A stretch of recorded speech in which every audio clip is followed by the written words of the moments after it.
Hello sapiens, आप सबका स्वागत है बायोटेक सेपियंस के इस यूट्यूब चैनल पर। तो एक क्वेश्चन हम डिस्कस करेंगे जो कि आपका जून 2017 के एग्जाम में आया था।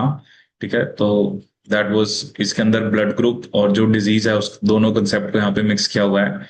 तो क्वेश्चन क्या था कि एक रिसेसिव इनहेरिटेड डिजीज है that is expressed only in individuals of blood group ओ।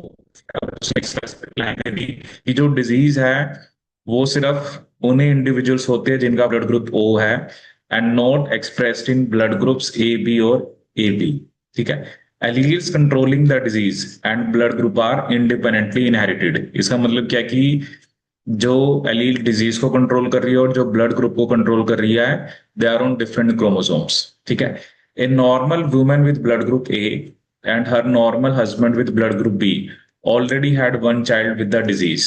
ठीक है, तो कह रहे हैं कि एक नॉर्मल वुमन है जिसका ब्लड ग्रुप ए है और एक नॉर्मल हस्बैंड है जिसका ब्लड ग्रुप बी है। तो उनका ऑलरेडी एक चाइल्ड है जिसको डिजीज है। The woman is pregnant for the second time. What is the probability that second child will also have the disease. ठीक है, अब देखो इस टाइप के क्वेश्चन को आपने सिंपली कैसे करना है।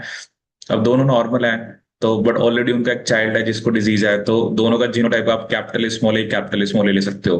ठीक है, क्योंकि रिसेसिव डिजीज में ऐसा होता है ना कि नॉर्मल है फिर भी डिजीज आ सकती है। ए, ठीक है, बट ऑलरेडी उनका चाइल्ड डिजीज है, तो मतलब ओ ब्लड ग्रुप वाला चाइल्ड हुआ है उनका पहला।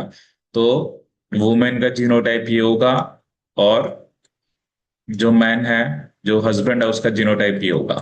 ठीक है, अब देखो हमें क्या चाहिए कि डिजीज उसी की होगी जिसका ब्लड ग्रुप ओ है। ठीक है, तो हमें चाहिए स्मॉल ए और स्मॉल आई।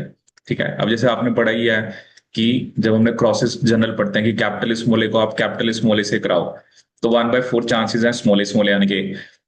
और अगर आई ए स्मॉल आई को आई बी स्मॉल आई से कराओगे तो 1/4 चांसेस हैं स्मॉल आई आने के। ठीक है, तो इसका आंसर क्या होगा आपका 1/16। ठीक है, so the correct answer is third which is 1/16। So this is all about this question. And for all these kind of question, please subscribe to our channel Biotech Sapiens.